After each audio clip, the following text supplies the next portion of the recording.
नमस्कार मित्रों, रामायण की ये चौपाई रोज सुने या पढ़े, इतना बरसेगा पैसा कि संभाल नहीं पाओगे।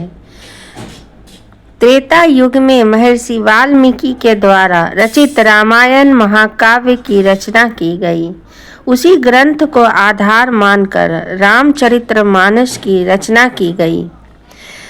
इस ग्रंथ में प्रभु श्री राम साक्षात रूप से विराजित हैं। आज भी हम सच्चे हृदय से रामचरितमानस का पाठ करते हैं तो हमारी सभी इच्छाएं पूरी होती हैं और प्रभु श्री राम के हमें दर्शन होते हैं, क्योंकि आज भी प्रभु श्री राम के प्रिय भक्त हनुमान जी चिरंजीवी हैं और वे प्रभु श्री राम के भक्तों को मनवांछित वरदान प्रदान करते हैं। आज हम आपको अयोध्या कांड का वह दिव्य चौपाई सुनाने जा रहे हैं, जिसे सुनकर मनुष्य के सारे कष्ट दूर हो जाते हैं और गरीब से गरीब भी धनवान बन जाते हैं।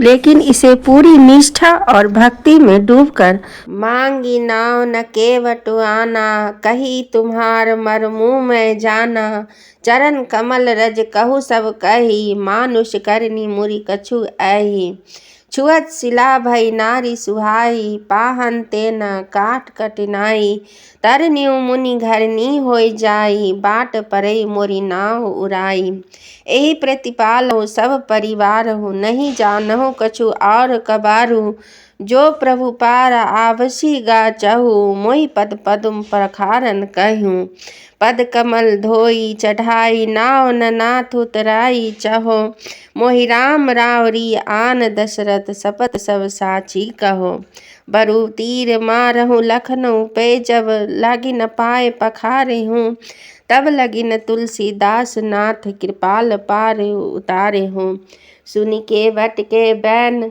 प्रेम लपेटे अटपटे, बिह से करुणा एन, चितई जानकी लखन तन, कृपा सिंधु बोले मुस्काई, सोई करो जही तब नाव न जाई, बेगी आन जल पाए पखारू, होत विलंब उतरही पारू, जासु नाम सुमृत एक बारा, उतरही नर भव सिंधु अपारा, सोई कृपालु के वटहि निहोरा, जही जगु किए तिहु पगहु ते थोरा, पद नख निरखी देव सरी हर्षि, सुनि प्रभु वचन मोह मति करसी, केवट राम रजाय सुपावा, पानी कठवता भरी लई आवा, अति आनंद उमगी अनुरागा, चरण सरोज पखारन लागा, बरसी सुमन सुर सकल सिहाई, एहि संपुण्य पुंज कहुनाई, पद पखारी जलुपान करी, आपु सहित परिवार, पितर पारु करी प्रभुष पुनि,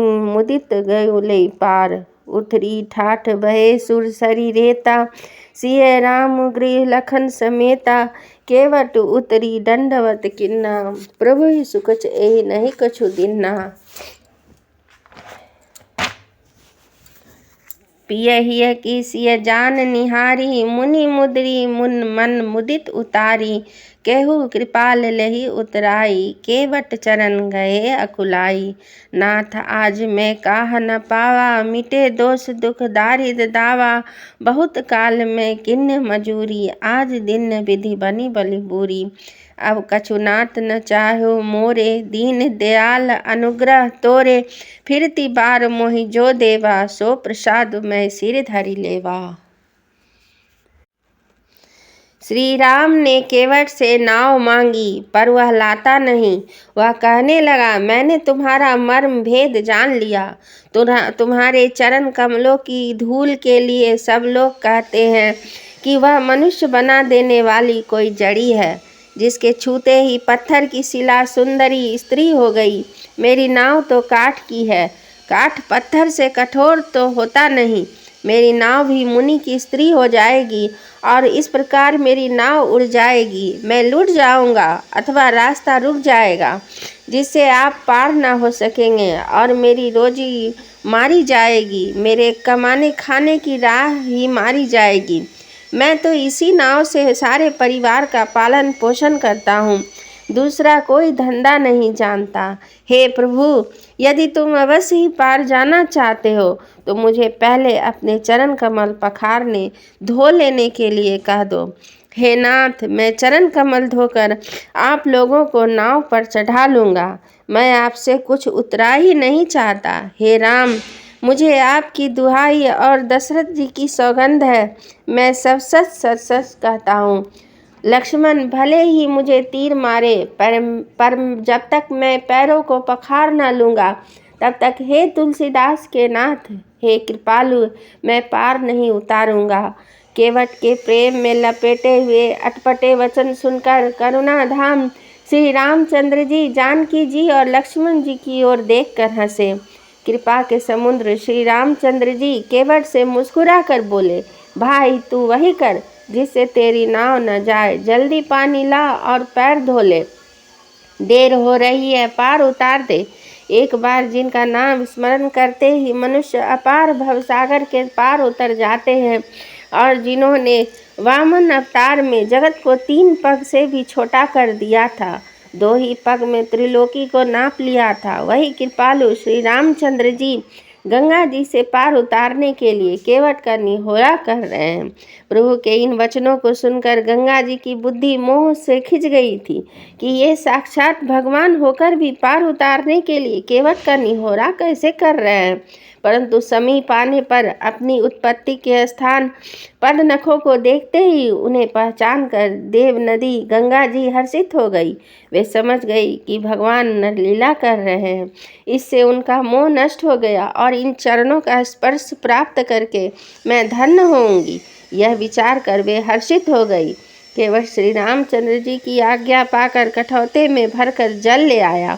अत्यंत आनंद और प्रेम में उमंग वह भगवान के चरण कमल धोने लगा। सब देवता फूल बरसाकर सिहाने लगे कि इसके समान पुण्य की राशि कोई नहीं।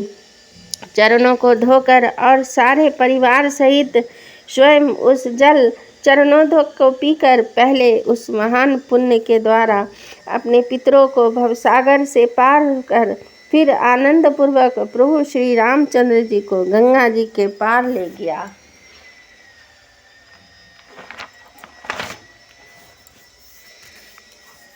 निषाद राज और लक्ष्मण जी सहित श्री सीता जी और श्री रामचंद्र जी नाव से उतरकर गंगा जी की रेत बालू में खड़े हो गए। तब केवट ने उतरकर दंडवत की।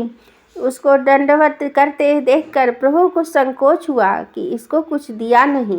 पति के हृदय को जानने वाली सीता जी ने आनंद भरे मन में अपनी रत्न जनित अंगूठी अंगुली से उतारी। कृपालु श्री रामचंद्र जी ने केवट से कहा, नाव की उतराई ले लो। केवट ने व्याकुल होकर चरण पकड़ लिए। उसने कहा, हे नाथ, आज मैंने क्या नहीं पाया। मेरे दोष, दुख और दरिद्रता की आग बुझ गई। मैंने बहुत समय तक मजदूरी की। विधाता ने आज बहुत अच्छी भरपूर मजदूरी दी है। हे नाथ, हे दीनदयाल, आपकी कृपा से अब मुझे कुछ नहीं चाहिए। लौटती बार आप मुझे जो कुछ देंगे वह प्रसाद मैं सिर चढ़ाकर ले लूँगा।